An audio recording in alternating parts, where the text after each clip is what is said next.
Hey everyone, in this tutorial I'll show you how to find hidden files in Windows 11 in 2026.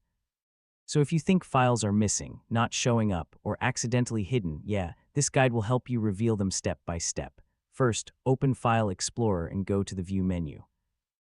This is where you control what files are visible. Next, enable the Hidden Items option. So once you turn this on, hidden files and folders will become visible instantly.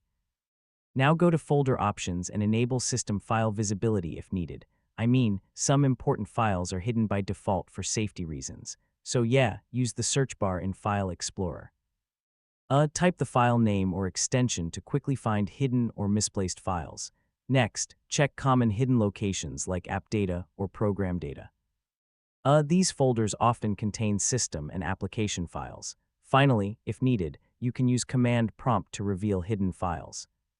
So, advanced users can use commands to list everything in a directory, and that's how to find hidden files in Windows 11 in 2026.